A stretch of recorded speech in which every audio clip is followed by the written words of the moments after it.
रस्सी का टुकड़ा लिया, चोर के दोनों पांव टाइट बांध दिए और सीधा थाने में चले गया। मैं तो थानेदार साहब, मेरे घर में चोर घुस गया, पकड़ के लाओ। वो तुम यहाँ तक आया, चोर भाग क्या होगा? मैंने कहा ऐसे कैसे भाग सकता है? मैंने उसके दोनों पांव टाइट बांध रखे। वो बोले पांव बांध रखे, हाथ खुले। मैंने कहा हाँ साहब, ये तो मेरे को समझ नहीं था, पर वो भाग नहीं सकता है क्योंकि वो भी गुजर है। जिस बात का संकट मेरे को नहीं रहा उसको भी नहीं रहेगा। वो भी पांव से खोलने पर हाथ नहीं लगाएगा। अच्छा, आपके इधर मुझे नहीं पता है कि जीवन होते कि नहीं होते। आजकल बफेट चल गए, जो हमारे उधर गाँव में मेवाड़ में आज भी जीवन होते। नीचे पंगत में बैठकर जिमाया जाता है। जिमाया जा रहा था पंगत में बैठकर, तो मोतीलाल जी अंदर बैठे हुए थे। देखो भोलापन देखना गुजर का। मोतीलाल जी अंदर बैठे हुए थे, रद्द में मिठाइयां सप्लाई कर रहे थे। इतने में एक परोसने वाला आया। आते ही बोले मोतीलाल जी जरा देखना तो अंदर लापसी कितनी बची हुई है, भोलापन देखना। मोतीलाल जी अंदर से बाहर आए, घुटने तक पांव लापसी में भरा हुआ और बोले हाल तो लाला अतिरिक्त भरी है। इतने मस्त। अच्छा, किसी ने कहा मनोज तेरी गृहस्थी ठीक नहीं चल रही, कथा वथा करवा ले। मैंने कहा कथा कौन करता है? बोले कौन क्या करते? पंडित जी करते हैं। मैंने कहा बिल्कुल कथा करवाते हैं। मैं पंडित जी के पास गया, मेरे पंडित जी कथा करनी है। पंडित जी ने कहा बिल्कुल कथा हो जाएगी, मुझे एक लिस्ट पकड़ेगी, ये सामान ले आना। और मेरी भोली गुजरी को बोला तू आंगन में चौका लीप देना, गंगा जल छिटक देना। अब नियत दिन पर कथा शुरू हुई। मैंने कहा पंडित जी मुझे क्या करना है? बोले कुछ नहीं करना, जो मैं करूँ वही तेरे को करना। अब पंडित जी ने हारमोनियम पर कथा स्टार्ट की। मैं भी बोला पंडित जी ये क्या करा बेवकूफ? मैं भी बोला है ये क्या करा बेवकूफ? पंडित जी ने कहा यूं बीच बीच में करेगा तो थप्पड़ पड़ेगी। मैं भी बोला यूं बीच बीच में करेगा तो थप्पड़ पड़ेगी। पंडित जी ने खींच के मारी, मैंने भी खींच के मारी। अब हम दोनों गुत्तम गुत्ता लड़ते लड़ते दरवाजे यानी पोड़ तक चले गए। इतने में मेरी भोली बूजी उठ के भी बोली हो पंडित जी मुझे पहले कहते ये कथा यहाँ से स्टार्ट होगी और पोड़ तक जाएगी तो मैं आंगने को वहां तक लीप लेती। अच्छा लग रहा है एक बार खुद से दोनों हाथ ऊपर उठा दिया। फिर भी दो पंक्तियां गई, मेवाड़ से निकलता हूँ इसलिए मेरे मुंह से निकलती है। ये कह रहे थे इसलिए बोल रहा था, बाकी इतना बोलता नहीं हूँ कि गुजर कौम नहीं होती घर जग में गाय। गुजर कौम नहीं होती घर जग में गाय नहीं होती, राणा प्रताप कहाँ होते घर पन्ना धाय नहीं होती। तो हम उस पन्ना धाय के वंशज थोड़ा कंफ्यूज हो रहा हूँ, करंट आ रहा है तो उसको हाथ मत लगाओ। पग लगाओगे जो चले मारे उसको हाथ नहीं लगाना। थोड़ा कंफ्यूज हो रहा हूँ मैं। You know what is the confusion? Confusion को हमारे इधर अंग्रेजी में कहते हैं डापाचूक। हाँ, डापाचूक में बचपन से ही हूँ। बचपन में मेरी माँ कहती थी मेरा शेर बेटा, मेरे पापा कहते उल्लू का बेटा, गुरुजी कहते गधा है साला, दोस्त क्या क्या कहते मैं आपको यहाँ बता नहीं सकता। लुगाई आई तो सीधा ही जानवर कहने लग गई। अब मैं कंफ्यूज डापाचूक हो गया। यार मैं मन्ना को ढांढा हूँ यार। मैं तो अतुल भाई के पास गया, मैं अतुल जी आप बताओ मैं जानवर हूँ या इंसान हूँ? अतुल जी ने कहा शक्ल से तो मुझे भी पता नहीं चल रहा है, किसी अच्छे पंडित किसी डॉक्टर को दिखाते हैं। मुझे डॉक्टर के पास ले गए, वहाँ हॉस्पिटल के ऊपर लिखा होता पशु चिकित्सालय, समझ तो मैं वहीं गया। फिर भी अंदर गया, मैंने कहा डॉक्टर साहब आप बताओ मैं जानवर हूँ या इंसान हूँ? डॉक्टर साहब ने कहा जांच करनी पड़ेगी। सिरिंज में ब्लड निकाला, परकल में डाला, मुझे परकल नहीं पकड़ा दी। वो सैंपल पड़े हुए वहाँ रख दो। मैंने सैंपलों के बीच में सैंपल रख दिए। आधे घंटे बाद बोले सैंपल उठा के ला। अब मैं बचपन से ही कंफ्यूज डापाचूक, न जाने कौन सा सैंपल उठा के लाया, डॉक्टर साहब के हाथ में थमाया। डॉक्टर साहब ने जांच रिपोर्ट बनाई, उसमें आया आप ऊँटनी हो और 3 महीने से गर्भवती हो। मेरा दिमाग खराब हो गया। मैं लेने चलेगा यार, ये कोई तरीका होता है क्या? ये बोला किसी अच्छे पंडित जी को दिखाते हैं। मैं पंडित जी के पास गया, मैं पंडित जी आप बताओ। पंडित जी ने कहा तेरी कुंडली ला। मैं कुंडली लेके गया, उन्होंने कुंडली को चारों तरफ से देखा। बोलो यार लाला कुंडली में भी समझ में नहीं आ रहा है, तो जानवर है ये इंसान है, पर 90 ग्रह में राहु और केतु की कुदृष्टि है, इसलिए बहुत जल्दी तेरे माथे पे सिंगड़े और पीछे पूंछ उगेगी। तो मैंने कहा पंडित जी को उपाय बताओ। तो पंडित जी ने कहा अपने हाथों से काले कुत्ते को रोटी खिलाना। इतने में दूर से एक काला कुत्ता दौड़ता हुआ आ रहा था, कालो और उसके मुंह में ऑलरेडी रोटी। वो आया जंप लगाई, रोटी मेरे मुंह में ठूस दी गाप। मैंने कहा यार पंडित जी ये क्या था?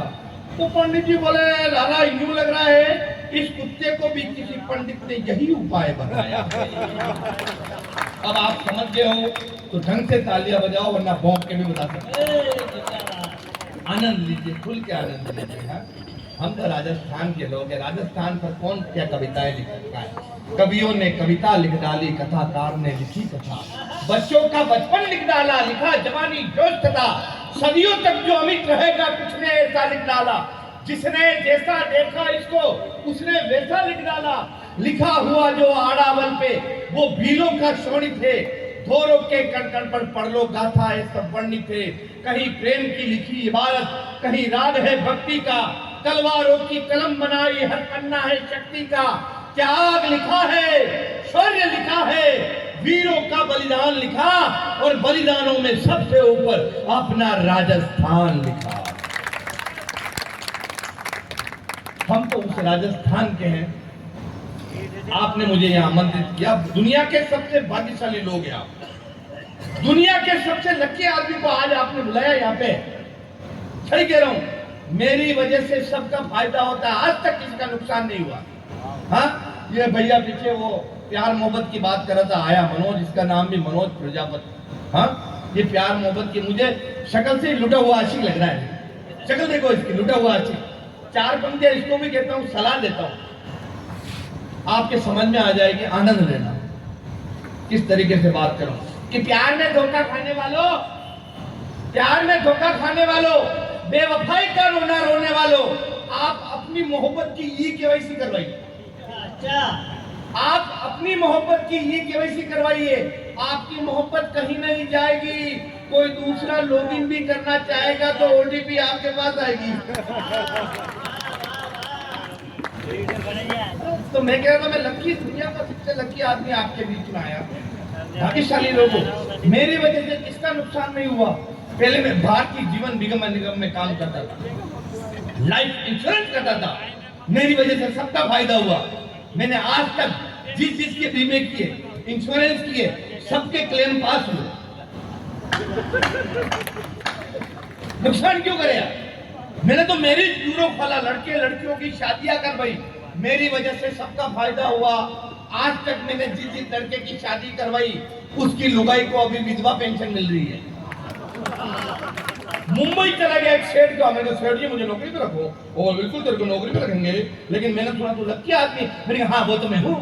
तो तेरे आने के बाद मेरी दुकान में बिक्री बढ़ रही थी। मेरे को भाई गॉड बिक्री बढ़ेगी, मैं आ गया हूँ। भगवान का सब बिक्री बढ़ी, इतनी बिक्री बढ़ी, इतनी बिक्री बढ़ी। सबसे पहले उसकी दुकान के सारे सामान बिके, फिर फर्नीचर बिका, फिर दुकान बिकी, फिर घर और घर का सामान बिका। लास्ट टाइम जब आया दोनों किडनियां बिकवा कर आया। अब आप चाहते हो कि अपने लक का प्रभाव यहाँ नहीं दिखाऊं, तो एक बार दोनों हाथ ऊपर उठाकर ढंग से तालियां बजा के बताइए। राजनीति की बातें कर रहा था ये भाई, वो लोकेश जड़िया आया था, राजनीति की बातें कर। राजनीति की क्या बातें करें, आजकल देश की हालत बड़ी खराब हो गई। राजनीति जैसे जहरीली शराब हो गई।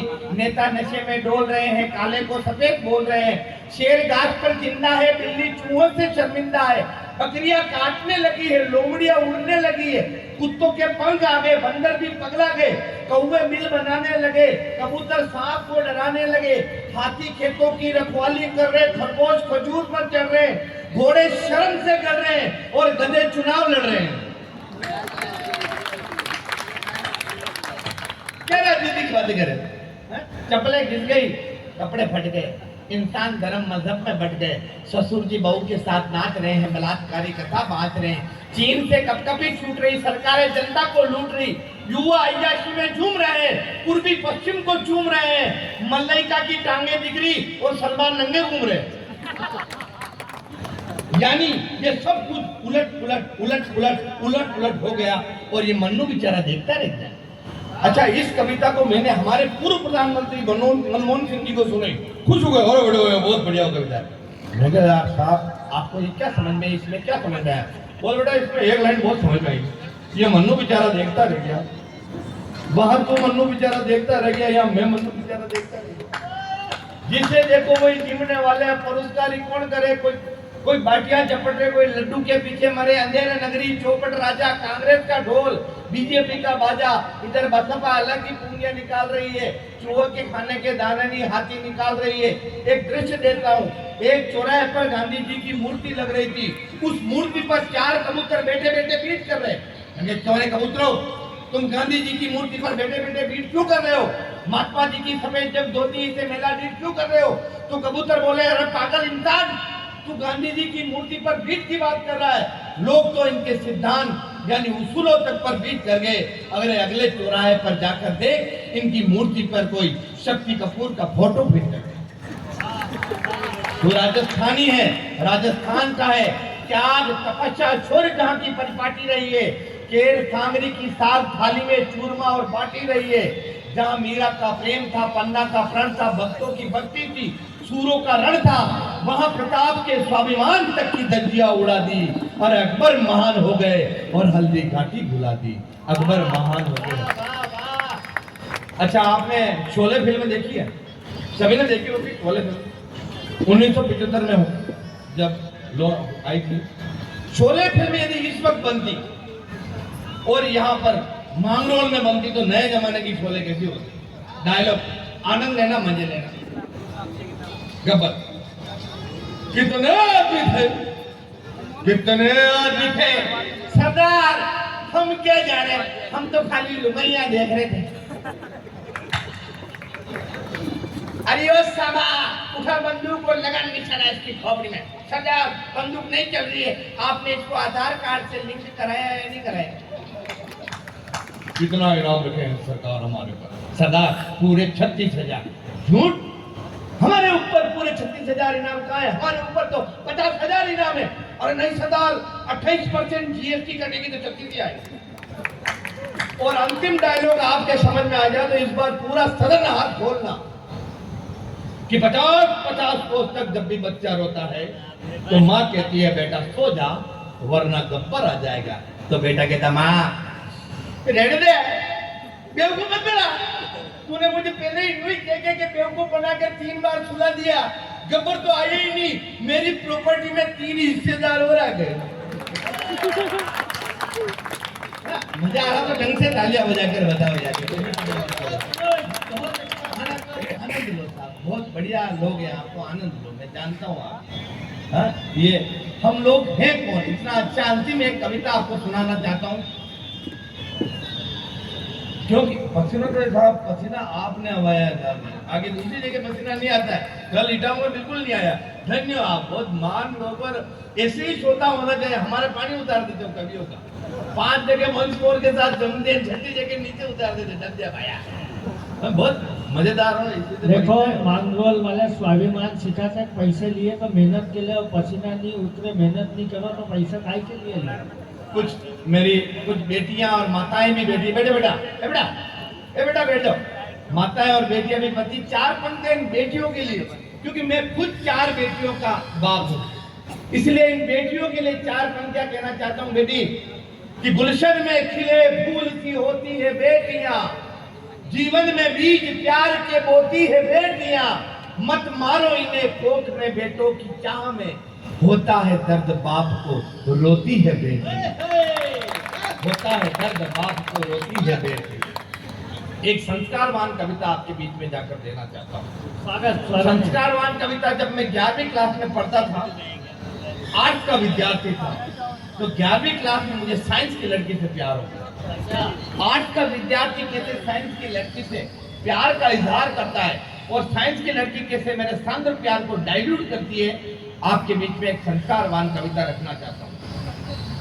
कि है स्वप्न सुंदरी दिल की रानी, सुन ले मेरे प्यार की कहानी, स्वर्ग की अप्सरा जन्नत की नूर, जा रही तो दिल से दूर, तू मेरी है प्रेम दीवानी, मैं तेरे सपनों का राजा, और चरपा बाहों में आजा, मुझको अपने नैनों में बसा ले, जिगर के खोपचे में कण भी फंसा ले, ओ मेरी प्रेयसी, ओ मेरी सखा, इश्क का स्वाद अब तक न चखा है, मृग नहीं शाम की राधा, बिन तेरे हो गया मैं आधा, तेरे वियोग में मैंने क्या क्या दुख नहीं झेला है, तेरा प्यार मेरी नस नस में भ्रष्टाचार की तरह फैला है, तो मुझको अपने दिल में जरा सी जगह दीजिए, साइंस के लड़की का जवाब सुनना और कविता के आनंद लेना। मुझको अपने दिल में जरा सी जगह दीजिए। लड़की बोली, दिल तो पहले से ही फुल है, आप फेफड़ों में ले लीजिए या फिर किडनी बुक करा लीजिए। यकृत या हाथों में भी निवास कर सकते हो, दिल्ली या आमाशय में रहने का प्रयास कर सकते हो। कोई ट्रैफिक नहीं मिलेगा रक्त वाहिनियों में, चाहे दौड़िए। WBC RBC से अपना नाता जोड़िए। अब तुम कहो तो तुमको माइटोकॉन्ड्रिया में फिट कर दे, अपनी मोहब्बत को सारे जाम में हिट कर दे। मैंने कहा भाई एक एक करके शरीर के अंगों को गिना रही है, बेवजह मेरा भेजा भिन्ना रही है। मैं इश्क मोहब्बत की बात कर रहा हूँ, तू साइंस बायोलॉजी पढ़ा रही है। तब उस संस्कारवान लड़की का जवाब सुना कि है बिन पेंदे के लोटे, मरी हुई भैंस के सड़े हुए पोटे, DDT छिटकने के बाद भी मरने से बचे मच्छर, न गधे में न घोड़े में बीच के खच्चर। पोलियो खुराक लेने की उम्र में तू हसीनाओं के जुल्फों से खेलने की सोच रहा है। पलंग पर तो ढंग से चढ़ना नहीं आया और चांद पर पहुंच रहा है। दे रही हूँ सीख, समझ ले चाहे भीख कि मोहब्बत ही करनी है तो माँ भारती से कर, सीमा पर जा दुश्मन की गोली से मर। मोहब्बत ही करनी है तो इस मिट्टी से कर जिसका तुझ पर कर्ज है। मोहब्बत ही करनी है तो माँ बाप से कर जो तेरा फर्ज है। जो मेरी ये बात तू समझ जाएगा तो तेरा ये लोग क्या परलोक सुधर जाएगा। फिर कोई मजनू लैला पर नहीं शैदा होगा, हर कोख से केवल भगत सिंह पैदा होगा, हर कोख से केवल। बहुत बहुत आभार, बहुत बहुत धन्यवाद। एक बार दोनों हाथ ऊपर उठाकर तालियां बजाकर मुझे विदा कीजिए। Thank you very much.